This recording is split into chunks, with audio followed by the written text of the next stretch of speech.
Hi guys, it's Gabriel here and this is my friend Logan. I haven't had him in a video in a while, and today we're going to be doing a cute little Q&A for you guys. So I already had some questions over here from people that we've asked that wanted to ask us questions, so let's just jump right into it.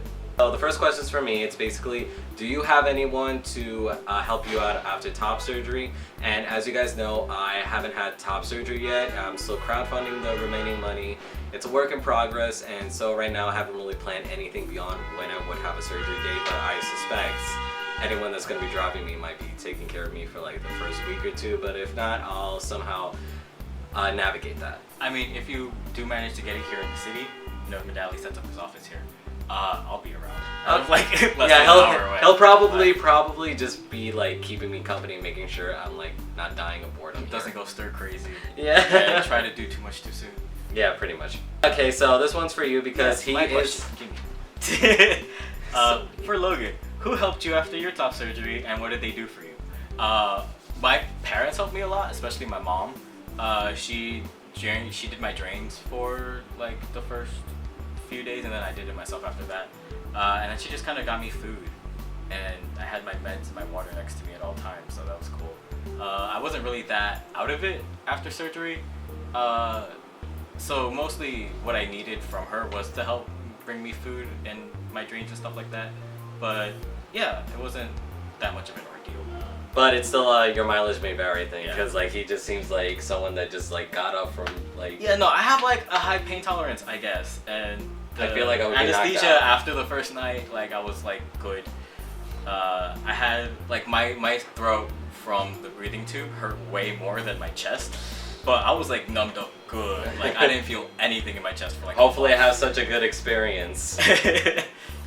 Alright, so the next one is, how old do I have to be for top and bottom surgery, and how much would it cost?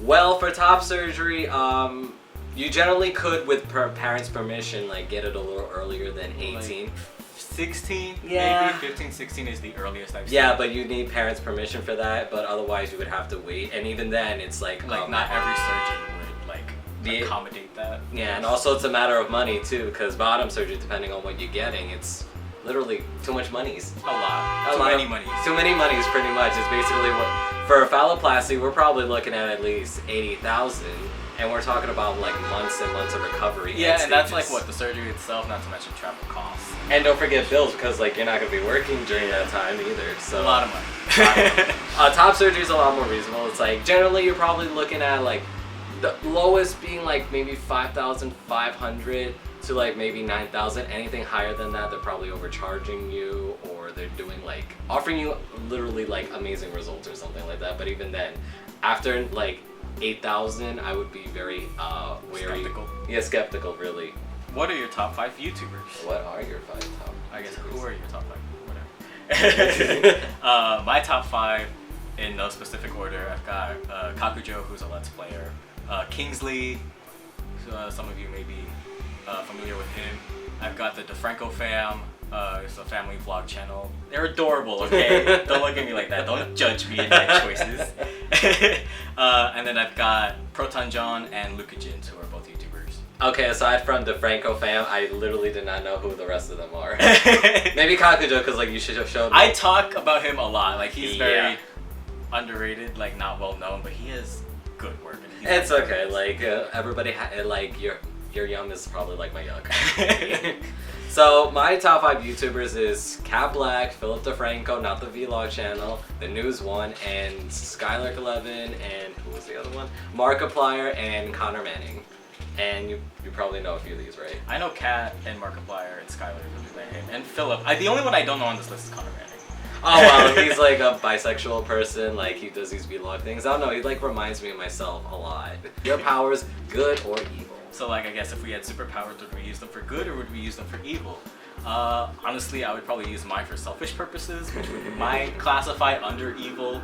So sorry, evil guys. I'm a little selfish, and my transition is a reflection of that. My go-to superpower is shapeshifting, and I would use that to just like get into places. I would probably just like transportation. Like what's the name of that? The Jumper film. I don't know if you saw that. Something like that. I may have. I don't know. It's with Hayden Christensen and like I don't know. It's like really interesting where you could just jump to places and just I steal. feel money. like I saw that movie on a date once, but like didn't pay attention. It's a good movie. It's a good movie. Like really, it is. You should watch it. Yeah. What is your favorite food, and could you eat it like every day for a month? What's your favorite food? Could bubble tea count as a favorite food? Because I could drink that every I month, guess the every bubbles day for- in bubble tea could count as a Okay, food. I'll eat a jar of bubbles every month. You And probably won't want to do that. You probably would not be able to do that for more than like 2 days. probably, because I feel like it would fill me up and I'll be like, I'm sick of this now. Yeah, you'll get sick of that so quick. Okay, so favorite food maybe could be burritos. I like burritos. Chipotle burgers. Well, not Chipotle burritos, but like the homemade burritos. Like my mom, like you came over once for like tacos, and it was Yeah. so good though. Like, Yeah. oh my god. I love pasta in any way, shape, or form. I guess, does that count or is that cheating? Because you can do pasta so many ways. I mean, like that's pretty broad. Like any kind of pasta specifically. I would say chicken Alfredo or like a nice pasta primavera with chicken in it, something like light with vegetables that I won't feel too guilty eating every day for a month, but I can still enjoy it, you know. That guilty pleasure. But if we're talking totally guilty pleasure, mac and cheese. Actually, never had mac and cheese. Is that That good? is unacceptable. Why? Because how have you grown up in America and never had mac and cheese? Like I swear to God, the amount of times I've had mac and cheese in school, like as a school lunch, like how have you not had mac and cheese before? I mean, we're an immigrant family. Mac and cheese isn't part of So the am family I. I'm culture. from an immigrant family too. But like I literally came from there. Like I okay, was no, born but I'm here. saying like public schools, like lunch, hot lunch. Have you never I had mostly- hot lunch at school? Well, I had hot lunch, but none of them included mac and I cheese. swear to God, I've had mac and cheese. Oh, do you see this abuse? Okay, what's the next question? What has your journey been like in the gay community? Well, I'm Okay. listening. Well, I guess a little backstory on this question, maybe. Okay. We're both admins of a Facebook group, and I asked the question because prior to coming out, I was a quote-unquote straight girl and really didn't have a part in the LGBT community. I've been to Pride before with my best friend because she is part of the community, but I myself didn't, I guess, belong at the time. So since coming out, I do identify as a gay man, and I've been kind of trying to not really make peace, because that doesn't sound right, but trying to find my place in the community, in the world, I guess, as a gay trans man. And I have said that I have a lot of intimidation about it, just because of all these stigmas that you grow up watching from like popular media and like all this internalized stuff that I do have to work through. But yeah, it's been scary, and I've been thinking about it, and then I've been more thinking about, well, do I really need to be part of like like the club scene and the bar scene? Because I really don't feel comfortable there. Yeah, me neither. At all. 'Cause it's a little weird. For me. Because I'm not, I guess, that kind of person. So I've just been doing a lot of thinking about how else I can be part of the gay community that doesn't really have to do with bars and clubs and stuff like that. The hooking up cruising scene. Yeah, and that's a whole other. The hooking up thing is a whole other. Yeah, pretty much. I could probably do a whole And the video next on question that. kind of like talks about this. How has dating been for either of us? What is dating? I mean, I had 2 boyfriends in high school, and that was about it. I haven't had a relationship that lasted more than 3 months. At a first month, I actually went on a first date like a couple of months back, and obviously it was a disaster, or else it wouldn't be my most popular video on this channel. People like to see me suffer. Yeah. How have you dealt with dysphoria? I usually take it as like a treat yourself day. I go out and have some bubble tea.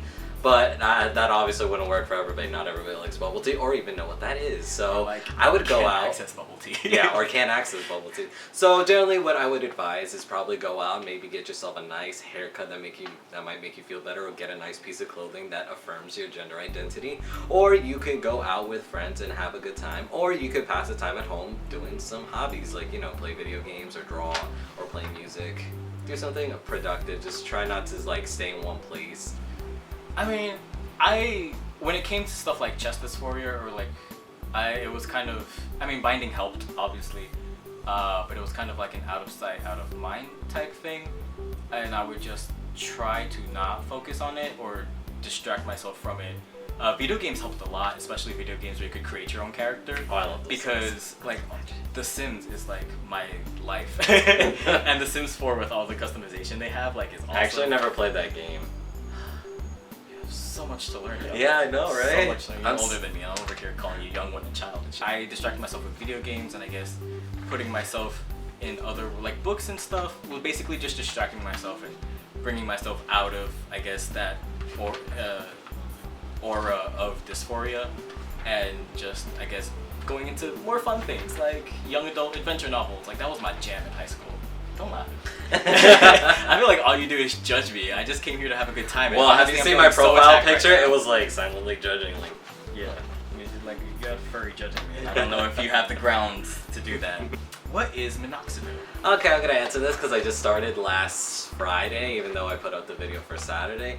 It's basically what a lot of people have been advocating for. A lot more facial hair, but I read some research into it. It does have like some side effects. Like recently, last night actually, where I had this heart beat going faster, and I felt like something crawling up my spine, and I thought it was a bug. So I like jumped out of bed and I turned on the lights, and it was nothing. And I was like, oh my god, what the hell is this? This is scary.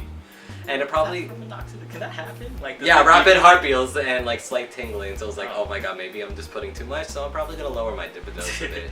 But it's basically to get more facial hair. It's probably gonna take a lot of weeks before I get anything noticeable. But I noticed I got a lot more on the sides here. It used to be like this thin line. I got like a little baby hairs like coming out. So it might be working. Maybe it's just tea doing its thing. It's only been barely a week, so it's hard to tell. But I've seen videos of people like doing weekly updates, and I've seen it's actually done a lot for them. But I'm just filling in the patches. I already have like this, basically just natural growing. All right, so last question. I'm gonna come out to my parents via letter. Where should I go for the Meantime. Okay, you wrote man time. Man time. Man time. Where should I go for the meantime while they read the letter? I'm able to leave the house with a friend, sibling, or I can be at school. Okay, well, this is probably not going to be the answer they want to hear if they're watching this, but I feel like if I were giving a letter to my parents and I was coming out all over again, and I was supposed to do that, but they found out another way. So if I were to give it to them, I would probably be like, okay, just read this on your own time. I'm not going to leave because otherwise I would kind of look suspicious, and they're probably going to be like, oh, something's not right, and it might make it a bigger deal than it actually is. I'll just be like, hey, listen, I need you to read this on your own time, but I want you to understand this is not negotiable. And so, yeah, here you go. I mean, similar. I did not come out via letter, but if I had, I guess I would write it and just kind of leave it for them to find maybe, or just give it to them. But I wouldn't like sit down at the table with them and just like stare at them while they read it, because I feel like that would be way too much pressure for everyone involved. Yeah, just like read fast.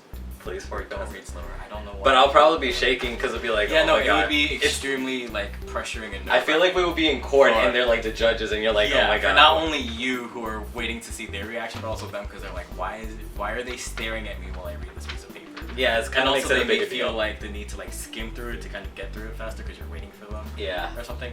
But I don't know. I would give it to them and tell them, yeah, have them read it in a timely fashion, not whenever they get around to it, because that shit will never get opened. Yeah, oh yeah, for sure. At least with my parents. Oh, yeah. But like, give it to them, tell them to read it ASAP, and then just kind of wait and see. And you can either wait for them to bring it up afterwards, or like after a few hours, or like a day or so, whatever you're comfortable with. Be like, so what did you think? Did you read it?